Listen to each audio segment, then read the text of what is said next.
Welcome back to a brand new episode of She Talks Life podcast, and this is your host, Tavon Ray. You can find me here every Mondays and Fridays with brand new episodes. Please don't forget, if you enjoy listening to the podcast, leave a raving review, like the podcast, and subscribe.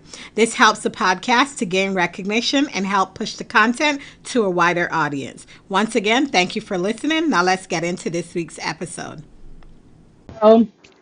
I just wrapped up the Insecure episode recaps for season 5, the final season. I've finished with that. So now we're back to our regular schedule programming.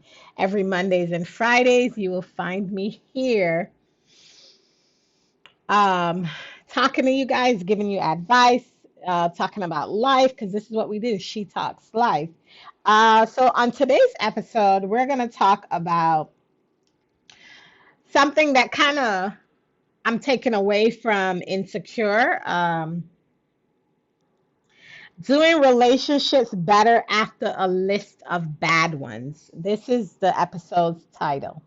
How do we do relationships after we've had so many bad ones? And this is most on my take of Molly and her newfound love, Torian, in the final season of Insecure.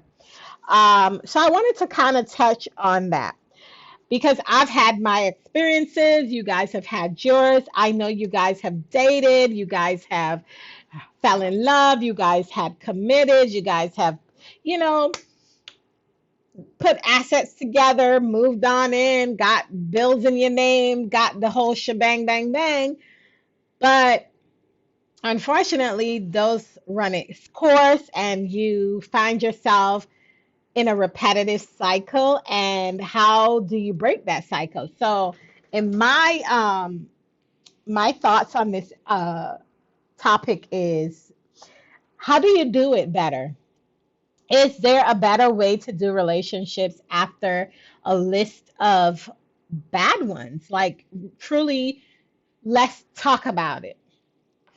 So I find that, yes, it is. I'm going to answer that question. Yes, it is. You can find a relationship and do it better. And the way to do that is to be present. I know you guys are like, what? Yeah, it's truly, honestly speaking, the best way to do it is to be present. Present for yourself, present for the partner, present for the relationship that you both are trying to cultivate. But you have to be present. You can't just rely on it flowing and not really put in work for it. Because oftentimes you put in work for the wrong people because of their toxic behavior, the red flags that you ignore, but you feel like you could possibly be that girl that doesn't like to be alone, so I need to be in a relationship.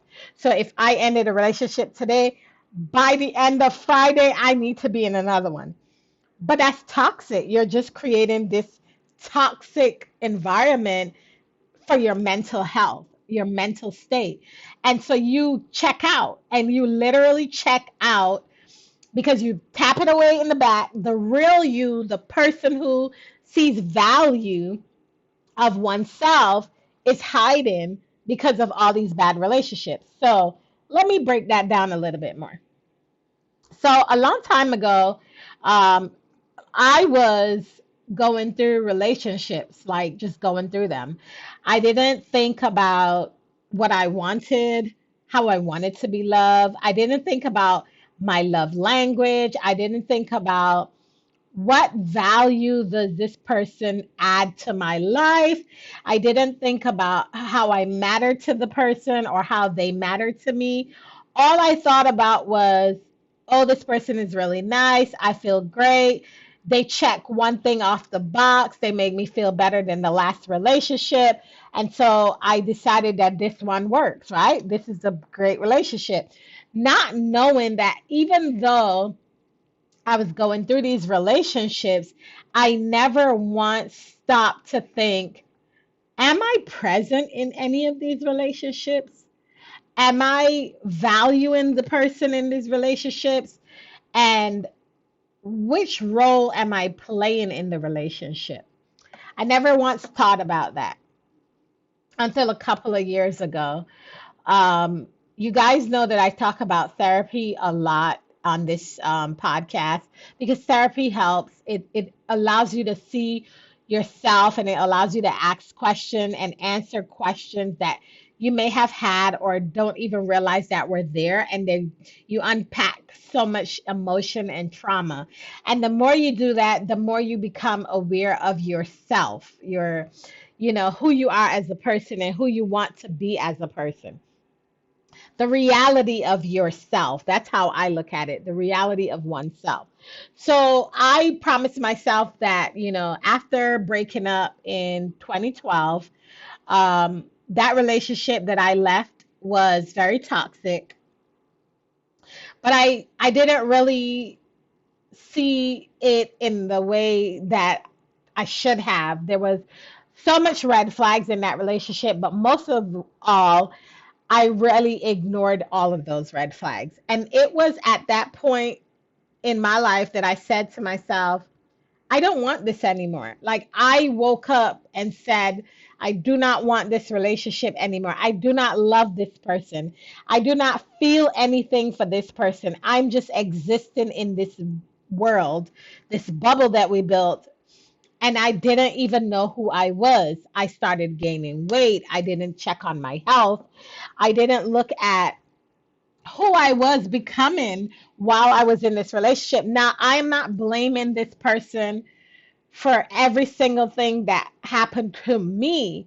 What I'm going to say is, when I was with this person, I was not at my core best, meaning I refused to take the inner me and love on the inner me because I was so focused on, is this person cheating on me? Does this person still love me? Does this person feel any kind of connection to me? The things that happened to me in this relationship, I never thought, wow, why did you put up with this? Like, how could you have put up with this? You remember, the thing is, we've had so many other relationships that if one or two things on the list from the new person looks great, we think that this new person is the end all be all. And y'all can't tell me that y'all haven't done this before, because we all do it. It's a life cycle. It is a life cycle that we create for ourselves, that we do for ourselves, because we get into these relationships and we don't really understand who we are. But until we meet a person and we become present and we explain to that person, not even explain, I wouldn't even use that word. When we ask that person or require to be loved in a certain mind frame, in a certain way, that person, if they are willing to be present with you, will show you love and give you the love that you are requiring them to give you. So after being in this toxic relationship and realizing this is not healthy, it was like an out of body experience. Like, I looked at the mirror and I didn't even know myself. I saw me, but I didn't really see me. And until I started going to therapy and actually talking about my emotions and talking about how hurt I was and how lost I was, and really admitting that I was really lost and need help and that I didn't know who I was. Like, I literally hit rock bottom, that I just couldn't believe it. And so I promised myself, when I get into another relationship, when the time is right, I want to be present. I want to be present in that relationship. And how do I go about being present in that relationship? First of all, I had to go through the transition of loving myself, because in order to get better at being good in a relationship, you have to look within yourself, because you're the piece of that puzzle when you come together. So if that piece is still on shaky ground, if you're still going through trauma, if you're still in your old ways and you're not willing to change anything, when you get into that relationship, you won't be present because you'll be bringing all that old stuff to the new relationship. You've heard that before. So I promised myself I didn't want to do that. So what I did was from 2012 to 2019, I decided that I was going to find me again. Going to therapy was the number one thing, was finding a great therapist. I went out there and I found a great therapist. And I will leave some therapy resources down in the show notes. So if you're interested, just go and check the show notes and leave, you'll see links there. And if you're interested in looking for a therapist, I will definitely put that in the show notes for you. So I looked for my therapist and I started to map out a plan on getting myself back first because that was more important to me. Like I knew I wanted love and I knew I wanted a relationship, but I also knew that the most important thing that I needed the most for myself was me. I needed to be me. Like who am I? What do I need to do to feel like me again? And so I went on that journey, and that journey brought me to the relationship that I am in right now. I am present for this relationship. I acknowledge this person in my life. I acknowledge that he's a part of my life. We are part of a relationship. We're building a relationship together. We're building a foundation together. I He matters to me. I matter to him. I love him. He loves me. We laugh together. I make him laugh. He makes me laugh. We are both at the same place. We want commitment. We want a relationship. We want each other. And that's the hard part. It's wanting each other, needing each other, and understanding how each other plays the role in each other's life. Like, what do I add to his life and what does he add to my life? That's the value of building a great relationship, is understanding how you bring value to the person. Because I feel like if you walk in the door and you don't add value, I need you to walk right out the door. Walk out the door, don't even pass go, don't collect nothing, just keep on moving. Like, just go ahead and do you. Because I remember Steve Harvey talked about his wife and when they first got together, and he was still playing. He was still playing games, and she was like, "Look, I'm not on that wavelength. So when you're ready to, you know, finish, go live your life and do what you need to do, then you could possibly holler at me." And I felt like at that time when you heard him talk about it, it was great to hear that because he realized like I didn't want to lose this woman. So I know that I needed to do something different with my life in order to have this woman in my life. And so he decided that all that game playing that he was doing, all that running around with all these different women that he was doing, he was like, I gotta stop that. That's not what I want. Because this, my focus, my view, what's in my vision is this woman. And I want to be that man that will make this woman happy, make this woman smile. And that's exactly what he did. And when I look at my relationship did not start off as a traditional relationship. It didn't start off as, oh, boy meets girl. We started dating and we, went through the process and then we got into a relationship, blah, blah, whatever. My relationship started off with I wasn't even looking. And you've heard the saying that at least it happens when you least expect it, and that's what happened. I wasn't looking for a relationship. I was just trying to have fun.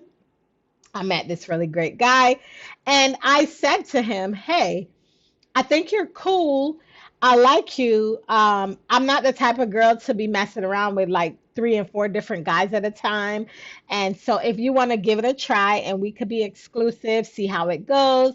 If it works out for us, then so be it, whatever. If it doesn't, I'm cool with it. You cool with it, whatever." That was the conversation we had because I now knew who I was. So it was okay for me to put that on the table because I'm not going to beat around the bush to make the assumption that, oh, if we start out like it's a girlfriend, yes, he's my boyfriend. No.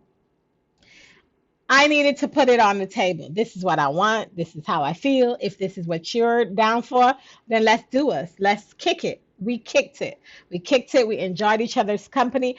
And I felt like while we did that, and the reason we did that, it's allowed us to be where we are right now because we were so comfortable as ourselves, um, that we were able to understand each other and kind of enjoy the moment and live in the presence.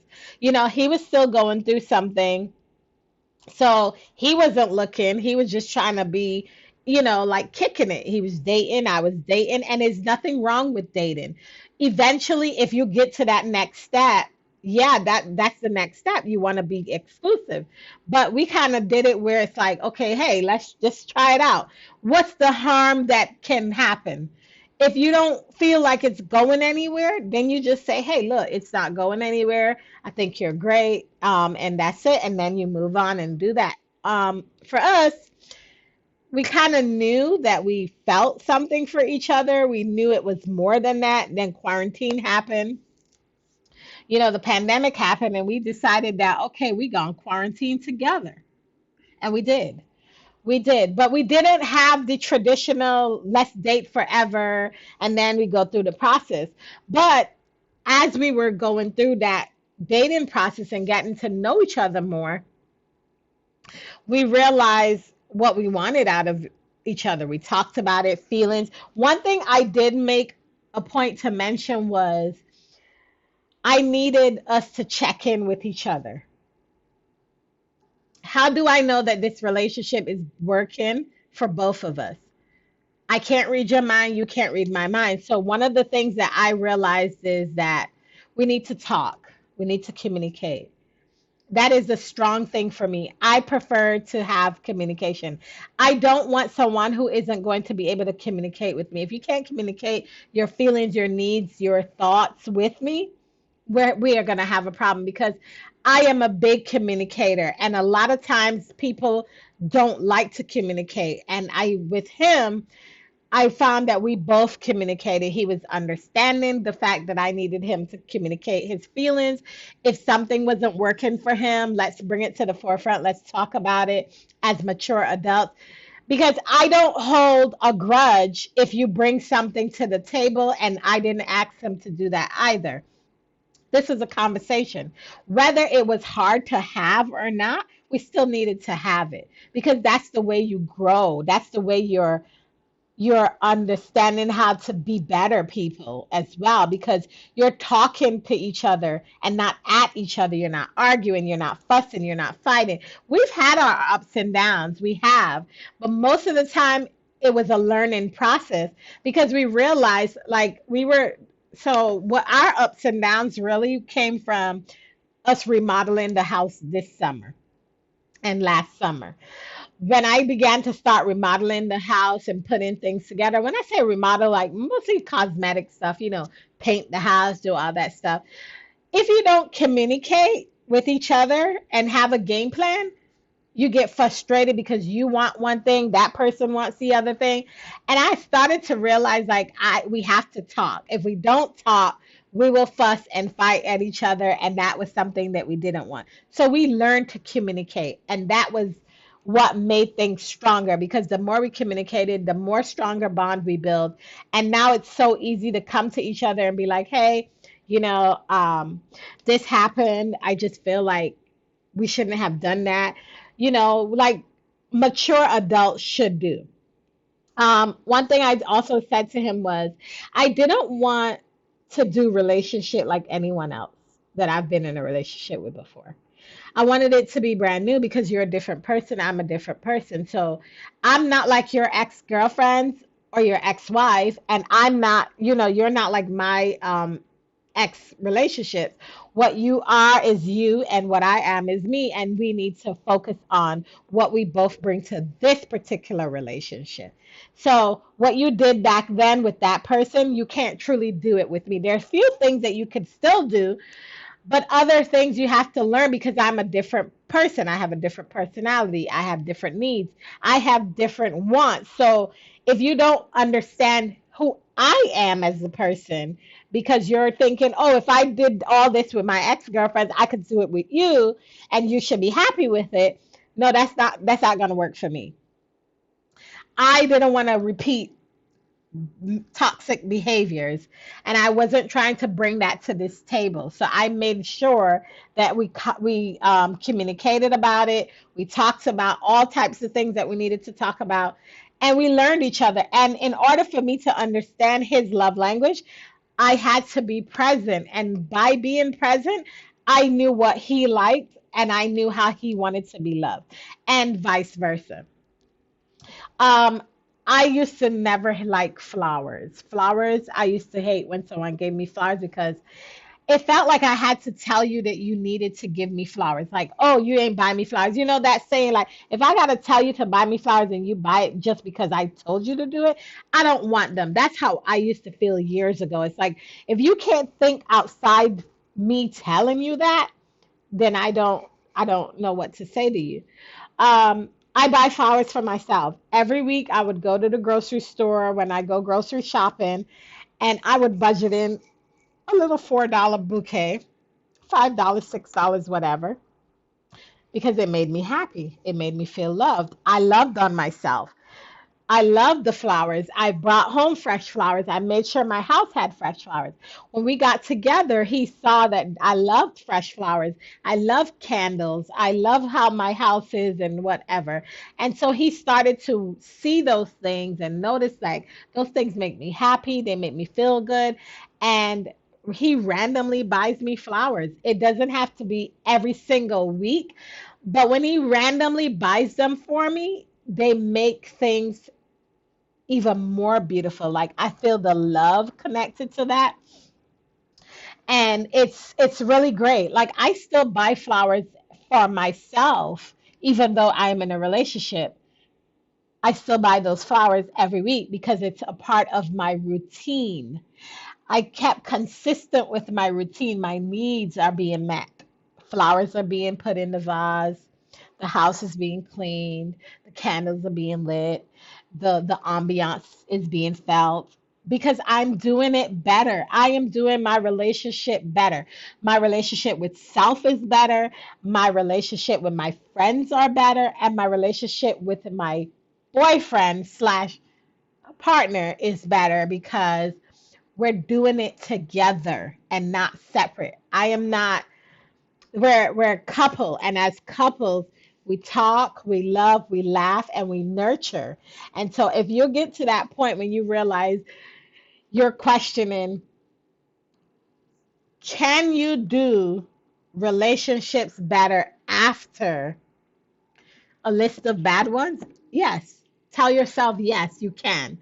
But you have to put the work in. You have to actually wake up and be present and put the work in. And in doing so, it will give you the that connection. That way, when you get to that partner and you realize the value that is added to both you and that person, then you realize like, yeah, I can truly say I have grown from all those bad relationships, and now here I am to do the good relationships. And that's just reality of it, right?